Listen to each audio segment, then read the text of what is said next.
जब सुखदेव महाराज पहुंचे, उनकी आयु कुल 16 वर्ष की थी। उदर बड़ा था, कान बड़े बड़े थे, कोमल अवस्था थी। इस प्रकार उनकी एक बालन के समान अवस्था थी सुखदेव महाराज की।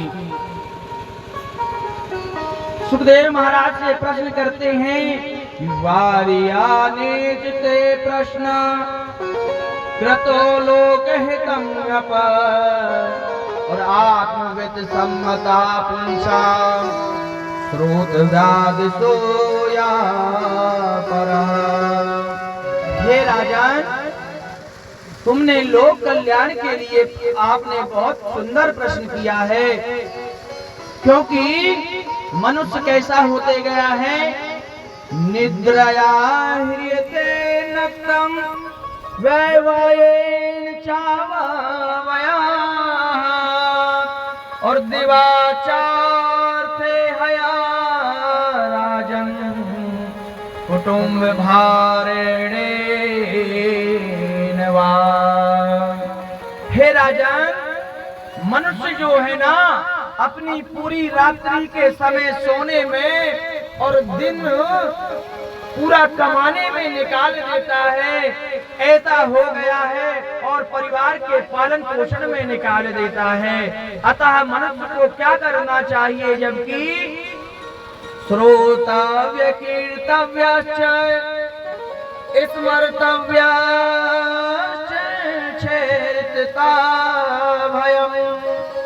हे राजन, जो भी मनुष्य अपना कल्याण चाहता है, उसे 3 कार्य करना चाहिए और अवश्य करना चाहिए। वह 3 कार्य कौन से हैं? श्रोतव्य यानी कथा को सुनना चाहिए, कीर्तव्य यानी भगवान के भजन का कीर्तन करना चाहिए, और तीसरा कार्य स्मर्तव्य यानी कि भगवान की लीलाओं का स्मरण करना चाहिए। हमें अपने जीवन में यह 3 कार्य अवश्य करने चाहिए। और राजा परीक्षित जी ने कहा, हे महाराज, भगवान का ध्यान कैसे करते हैं, वह भी हमें बताने की कृपा करें। तो सुखदेव जी महाराज कहते हैं, जिताशिनो जित श्वासो जित संगो जितेन्द्रिया और स्थूले भगवतो रूपे मनः संधार्ये दिया। सबसे पहले हमें आसन को जीतना चाहिए। आसन यानी जहाँ पर हम बैठे हैं, उस अवस्था को जीतना चाहिए कि हम एकाग्र होकर के बैठ सकें। फिर हमें प्राणायाम करना चाहिए और श्वास को जीतना चाहिए। आसक्ति को छोड़ करके इंद्रियों को वश में करना चाहिए और अपने मन को भगवान के विराट स्वरूप में चरणों से लेकर उनके मस्तक तक स्थूल रूप का वर्णन करना चाहिए कि भगवान वृक्ष क्या है, मस्तक को ही ब्रह्मलोक कहा गया है, उनके चरणों के तलवों को पाताल लोक कहा गया है। इस प्रकार से नदियां भगवान की नाड़ियां हैं, कि जो ये नाड़ियां हैं ना, भगवान की नदियां हैं, ऐसा हमको विचार करना चाहिए। और जो वृक्ष हैं, ये जो वृक्ष हैं भगवान के क्या हैं, रोम है। जैसे ये हमारे रोम है ना भैया, ऐसे ही भगवान के ये जो वृक्ष है, ये रोम है। और ब्राह्मण जो है मुख से, क्षत्रिय भुजाओं से और वैश्य जंघों से, और सेवक कार्य के लिए सेवक वर्ण जो है उनके चरण हैं। ऐसा सोच करके उनको मानना चाहिए और चारों वर्णों को अपना अपने धर्म का पालन करना चाहिए और धर्मों के अनुसार आचरण करना चाहिए।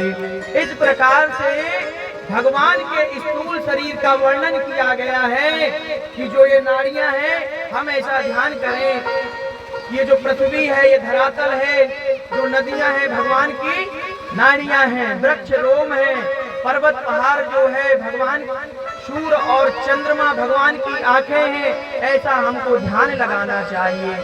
भगवान के शरीर में करोड़ों असंख्य ब्रह्मांड हैं, जिनकी हम कल्पना भी नहीं कर सकते। आप और हम तो एक सिर्फ पृथ्वी के गोले पर रहते हैं, एक आकाश गंगा में रहते हैं। जिसने भी पढ़ाई करी होगी वह जानता है कि हम एक आकाश गंगा में रहते हैं और आकाश गंगा का प्रमुख ग्रह जो ये प्रमुख प्रकाश देने वाला है वह सूर्य है। और ऐसे नहीं पता कितने सूर्य हैं, हम आज तक ब्रह्मांड की नपाई नहीं कर सके। उसमें एक चंद्र है, 9 ग्रह थे जिसमें अब 7 ग्रह हैं। जिसमें हम एक जीवन किस ग्रह में है? पृथ्वी ग्रह में। मान लीजिए ये जगह है और एक गेंद जो है लटक रही है, तो हमारा जीवन इस गेंद में है। हम इस मकान इस ग्रह के किराएदार हैं। कब बुलावा आ जाए, कब जाना पड़ जाए, कोई गारंटी नहीं है। इसलिए प्रभु का ध्यान जो है स्थूल रूप का वर्णन करते हैं, राजा परीक्षित जी को बताते हैं। और राजा परीक्षित जी को कहते हैं कि किसकी उपासना करने से क्या मिलता है? तो बोले ब्रह्म तेज जो है बृहस्पति की उपासना से मिलता है, इंद्रियों का बल इंद्र की उपासना से मिलता है, संतान प्राप्ति प्रजापतियों की उपासना से मिलता है, लक्ष्मी जो है माया देवी की पूजा करने से प्राप्त होती है, आयु अश्विनी कुमारों को पूजने से प्राप्त बढ़ती है, और सौंदर्य गंधर्वों को पूजा करने से, विवाह उर्वशी और अप्सरा को पूजने से, विद्या शंकर भगवान को पूजने से, और पति पत्नी में प्रेम जो है माता पार्वती को पूजने से प्राप्त होती है। इस प्रकार से महाराज सुखदेव जो है, गुरु सुखदेव जी महाराजा राजा परीक्षित जी को समझा रहे हैं और कह रहे हैं, किंतु जो निष्काम हो अथवा एक साथ सभी कामनाएं पूर्ण करना चाहे अथवा मोक्ष को प्राप्त करना चाहे, उसे श्री हरि का भजन करना चाहिए। और क्या ऐसा भजन करना चाहिए? हरि का भजन हरि है हमारा, हरि का भजन करो हरि है हमारा, हरि नाम गाने वाला सबका है प्यारा, हरि नाम गाने वाला सबका है प्यारा, हरि का भजन करो हरि है हमारा, हरि नाम गाने वाला सबका है प्यारा, हरि नाम गाने वाला सबका है प्यारा।